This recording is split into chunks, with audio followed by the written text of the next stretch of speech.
नमस्कार दोस्तों, मैं आपका दोस्त कृष्णा मिश्रा। दोस्तों आज के वीडियो में बताने वाले हैं, बहुत सारे लोग को कन्फ्यूजन रहता है, 2 फंड ले कि 4 ले कि 5 ले कि 10 ले।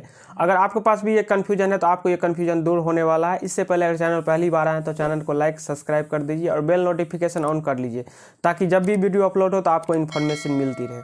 सबसे पहले समझते हैं जो आपको अगर गोल के हिसाब से, मान लीजिए आपके पास 2 गोल है, 4 गोल है, 5 गोल है। आपके पास अगर मान लीजिए 5 गोल है, बेटी की शादी करना है, बेटा का पढ़ाई के लिए करना है, अपने जो अगर आप अपने शौक के लिए कोई ले रहे हैं, आपके पास अगर 5 गोल है तो आपके पास 5 फंड होना चाहिए। 6 गोल है तो 6 फंड होना चाहिए।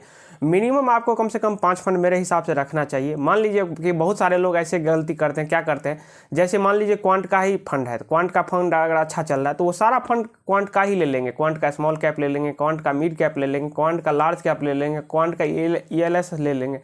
लेकिन क्या होता है, जो अब पिछले कुछ दिनों से देखिएगा, एक समय में क्वांट का परफॉर्मेंस बहुत ही बेहतर था, बहुत अच्छा चल रहा था। अभी कुछ दिनों से नहीं है। कोई भी आदमी अगर एक ही एमसी का सारा फंड ले लिया होता, अभी जो ले लिया होगा मान लीजिए गलती से, तो उसका तो पोर्टफोलियो का तो अभी बैंड बज गया होगा, क्योंकि पोर्टफोलियो अभी देखिएगा क्वांट का अच्छा परफॉर्मेंस नहीं कर रहा है। तो इसलिए कभी भी आपके पोर्टफोलियो में कम से कम 5 से 7 फंड होना चाहिए, मैक्सिमम 10 होना चाहिए, 10 से ज़्यादा नहीं होना चाहिए। बहुत सारे लोग को देखते 20-20 फंड, 15-15 फंड, 25-25 फंड लेके रखे रहते हैं।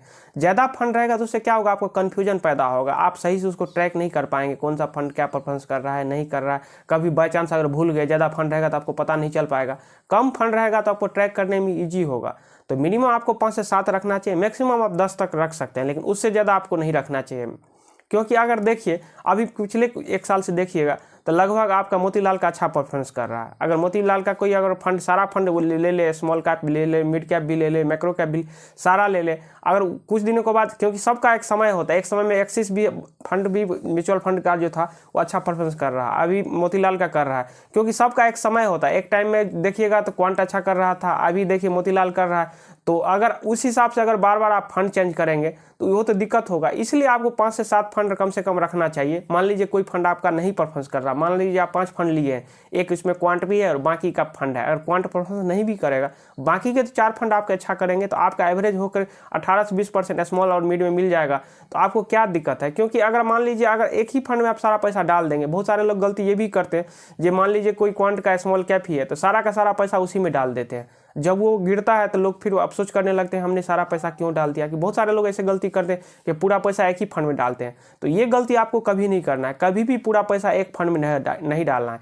और अगर 5 से 7 आप फंड लेते हैं तो अलग अलग AMC का लेना है। AMC क्या होता है, जैसे मान लीजिए HDFC एक AMC हो गया, इसके बाद एक्सिस हो गया, इसके बाद SBI हो गया। अलग अलग कंपनी का आपको म्यूचुअल फंड लेना है, एक का 5 फंड नहीं लेना है। मान लीजिए 5 फंड लेना है तो एक ही AMC, मान HDFC का ही हम 5 फंड ले ली, वो नहीं लेना है, 5 अलग अलग AMC का लेना है। इससे क्या होगा, कभी ना कभी मान लीजिए HDFC अच्छा परफॉर्मेंस नहीं करेगा, बाकी के तो अच्छा परफॉर्मेंस करेंगे, तो आपको ठीक ठाक रिटर्न मिल जाएगा। तो इसलिए आपको पोर्टफोलियो में 5 से 7 फंड होना चाहिए। और 5 से 7 अगर फंड आपके पोर्टफोलियो में रहेंगे तो एक फंड अगर परफॉर्मेंस नहीं भी करता तो आप टेंशन में नहीं आइएगा, क्योंकि आपको पता है कि मेरा 5 से, और दूसरा फंड जो 5 से 6 फंड जो है वो अच्छा परफॉर्मेंस कर रहा है, तो आप टेंशन में नहीं आएगा, कोई दिक्कत नहीं होगा। एक फंड अगर नहीं भी परफॉर्मेंस करेगा तो क्या दिक्कत है, परफॉर्मेंस नहीं करेगा तो क्या करेगा, 1-2% कम देगा, बाकी का तो फंड 1-2% ज़्यादा दे रहा है, तो आप टेंशन में नहीं आइएगा। लेकिन अगर आप मान के चलिए अगर फंड एक ही फंड लिए हैं और वो परफॉर्मेंस नहीं करेगा तो आप टेंशन में आ जाइएगा, ये फंड अच्छा नहीं कर रहा है। मान लीजिए आप क्वांट का ही लिए हैं, वो अच्छा परफॉर्मेंस नहीं करेगा, आप टेंशन में आ जाइएगा, क्योंकि सारा पैसा आपको उसी में लगा है। तो बहुत सारे लोग ये भी गलती करते हैं, सारा पैसा एक ही फंड में लग देते हैं, अगर परफॉर्मेंस नहीं करता है फिर बार बार फंड चेंज करते हैं, एक फंड से दूसरा फंड में चले गए, दूसरा से तीसरा में चल गए। तो वो जो आदमी बार बार फंड चेंज करता है वो कभी पैसा नहीं बना पाता, क्योंकि बार बार फंड चेंज कीजिएगा तो गवर्नमेंट तो बैठी हुई टैक्स लेने के लिए, फंड चेंज कीजिएगा तो आपको टैक्स देना पड़ जाएगा, बार बार फंड चेंज कीजिएगा टैक्स देना पड़ेगा। तो इसलिए अगर आप बार बार फंड चेंज करते हैं तो बार बार आपको फंड नहीं चेंज करना चाहिए। 5 से 6 या 7 फंड लेकर रखिए, तो वो आपके लिए बेनिफिट होगा।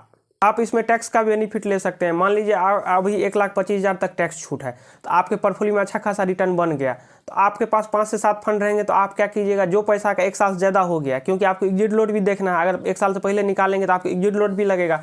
जो पैसा का 1 साल पूरा गया है वो पैसा आप दोबारा निकाल लीजिए, और 1 से 2 दिन में ज़्यादा कोई फर्क पड़ता नहीं है। जो 1 से 2 दिन में अकाउंट में पैसा आ जाता है, निकाल लीजिए, वो पैसा आ जाता है, फिर दोबारा आप उसमें डाल दीजिए। तो आपका क्या होगा, आपका टैक्स भी मेंटेन हो गया, क्योंकि आप जो पैसा निकालेंगे तो उसमें क्या होता है, प्रिंसिपल अमाउंट भी निकलता है, जो पैसा आप डालें वो भी निकलता है, ब्याज वाला भी निकलता है, दोनों निकलेगा। तो दोनों निकलेगा, आप दोबारा री इन्वेस्ट कीजिएगा तो जो पैसा आपका ब्याज था वो आपका प्रिंसिपल बन जाएगा, मूलधन बन जाएगा, तो वो आपको बेनिफिट मिलेगा। आप 1,25,000 करके 5 साल अगर आप ले लिए तो लगभग आप 6 से 7 लाख रुपये आप टैक्स अपना बचा लिए। क्योंकि बहुत सारे लोग ये गलती करते हैं, पैसा जमा करते रहे, उनको पता ही नहीं चलता है और आप टैक्स का बेनिफिट नहीं लेते। आप टैक्स का भी बेनिफिट ले सकते हैं। ज़्यादा फंड रहेगा तो आपको कोई दिक्कत नहीं है। अगर 5 से 7 फंड रहेगा तो कोई फंड अगर आपका परफॉर्मेंस नहीं भी करेगा तो आपको कोई टेंशन लेने की बात नहीं है। लेकिन जिसका पैसा एक ही फंड में लग गया, क्वांट में देखिए बहुत सारे लोग को एक ही फंड में पूरा पैसा लगा दिए थे और क्वांट परफॉर्मेंस नहीं कर रहा है तो बहुत सारे लोग परेशान है, बोलते हैं लूट गया, बर्बाद हो गया, क्योंकि एक ही फंड में सारा पैसा लगाए।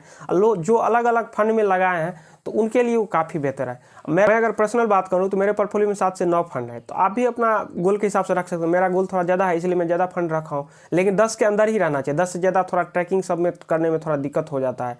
तो इस हिसाब से अगर आप रखना चाहते हैं तो आप कम फंड रख सकते हैं, वो आपके लिए बेहतर होगा।